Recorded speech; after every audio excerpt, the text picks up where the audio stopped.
तो इस वीडियो में रॉ का जो 19 फरवरी वाला एपिसोड है उसके बारे में बात करेंगे।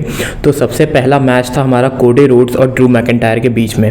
अब ये वाला मैच देखिए, जो रॉ का शो का सबसे पहला मैच है वो ही इतना धमाकेदार और बढ़िया हो तो पूरा का पूरा शो जो है बढ़िया हो जाता है आगे आने वाला। इस मैच के साथ भी कुछ ऐसा ही हुआ जहाँ पे ड्रू मैकिंटायर और कोडी रोड्स ने एक मेन इवेंट टाइप का मैच पूरा सेटअप कर दिया था, लेकिन इस मैच में इंटरफेरेंस हो जाती है सोलो सिकोवा और जिमी ऊसो की कोडी रोड्स को हराने के लिए। तो ये मैच तो ड्रू मैकिंटायर किसी ना किसी तरीके से जीत गए, लेकिन कोडी रोड्स के हारते ही हमको थोड़ा बहुत पिछले साल के रेसलमेनिया की याद आ गई, जहां पे यही सोलो सिकोवा जिमी ऊसो ने कोडी रोड्स को रोमन रेंस के खिलाफ हरवा दिया था मेन इवेंट मैच में। तो ये मैच तो यहाँ पे खत्म हुआ, लेकिन इसके बाद बैक स्टेज में एक प्रोमो सेगमेंट दिखाया गया था जिसमें कि सेथ रॉलिंस कोडी रोड्स के पास आके खड़े हो जाते हैं और साफ साफ ये इंडिकेशन था कि उन दोनों को साथ रहना पड़ेगा ब्लड लाइन के खिलाफ।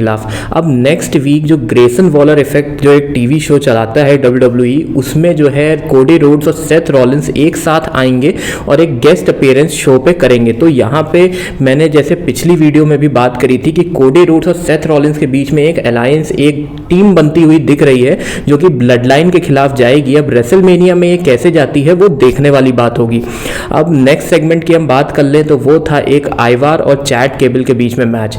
तो इसको तो चैट केबल बड़े आराम से जीत गए, लेकिन इस मैच का क्या वो है कि क्यों ये मैच था, क्योंकि अभी भी गंथर और जे ऊसो के बीच में एक मैच हुआ था और गंथर के लिए अभी भी ओपोनेंट फिक्स नहीं है रेसलमेनिया के लिए। तो अभी कई सारे ऐसे नाम हैं जैसे Sammy Zayn, Drew McIntyre, Randy Orton और अब कहीं ना कहीं चैट केबल।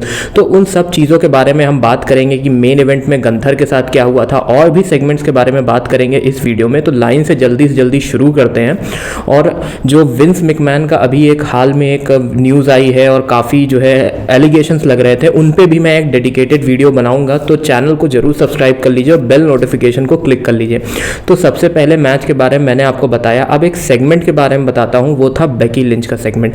अब बेकी लिंच जैसा कि एलिमिनेशन चेंबर में है और वहीं पे कहते और भी जो और वुमेन्स हैं जैसे कि Bianca Belair, Tiffany Stratton, Zelina वेगा,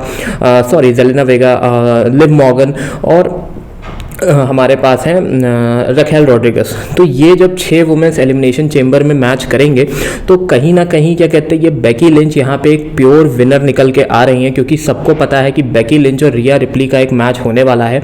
लेकिन अभी एलिमिनेशन चेंबर में रिया रिप्ली और निया जैक्स का मैच होने वाला है। तो वहीं पर आ जाती हैं निया जैक्स और जितने भी ओपोनेंट एक एक करके जो है रिंग में आए थे, ये 6 के 6 मेंबर्स, और इन्होंने अपनी बातें बताई थी कि ये एलिमिनेशन चेंबर में क्या करेंगे एक दूसरे के साथ। निया जैक्स ने सबको जो है क्रश कर दिया, सबको जो है उन्होंने हटा दिया, वो एकदम क्या कहते हैं टॉप पे खड़ी थी।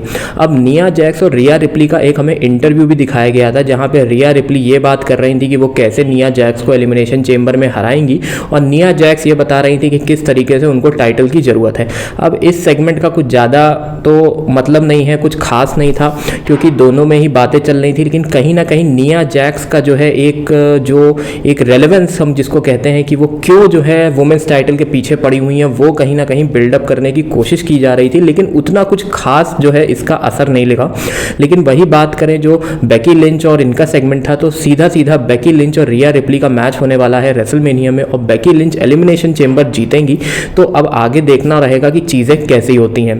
नेक्स्ट सेगमेंट की बात करें तो वो था R-Truth, मिज और DIY, जिसमें क्लैम्पा क्लॉसिया और जॉनी गार्गेनो है, दूसरी तरफ थे जजमेंट डे के 4 मेंबर्स। तो ये स्टोरी लाइन भी पिछले कुछ हफ्तों से चली आ रही है जहां पे R-Truth को जजमेंट डे असॉल्ट कर रहा है, मिज उनको बचाते हैं। पिछले हफ्ते यही DIY की जो टीम है इन्होंने बचाया था, तो इस हफ्ते भी वही चीज़ चल रही थी, लेकिन इस बार जीत हो जाती है जजमेंट डे की।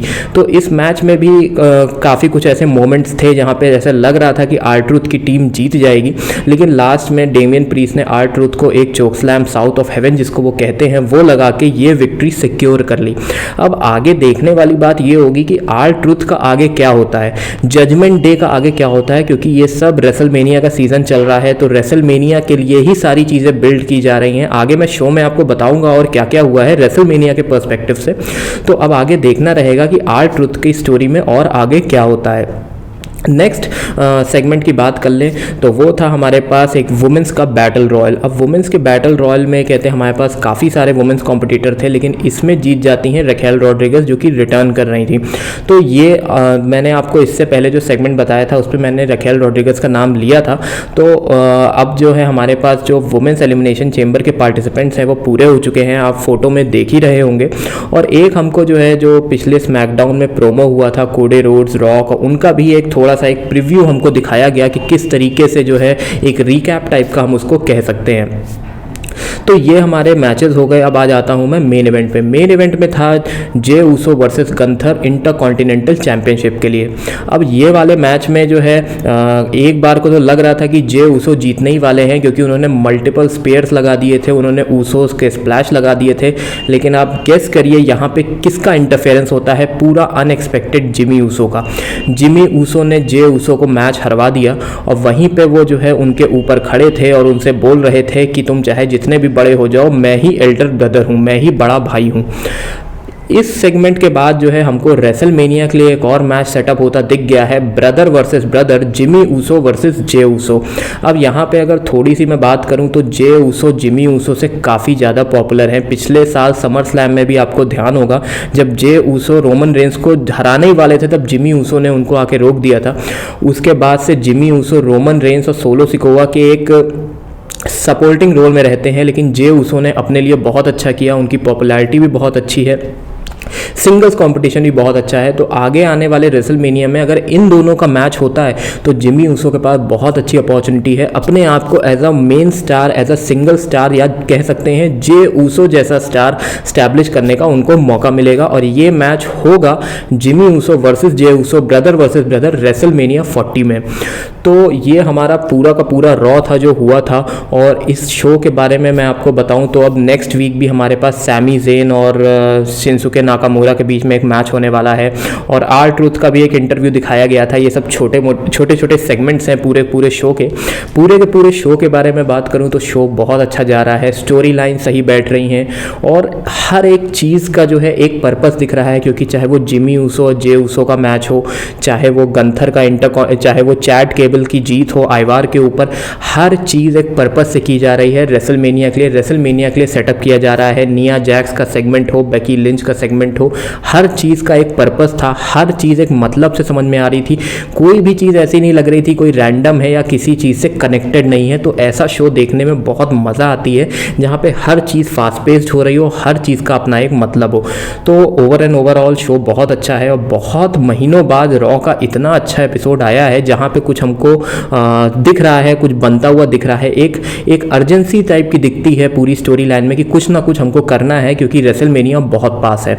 तो ये हमारा पूरा का पूरा रॉ था। और जैसा कि मैंने आपको बताया, मैं विंस मैकमैन वाला जो स्कैंडल हुआ है उस पर भी बहुत जल्द एक डिटेल्ड वीडियो लाने वाला हूँ।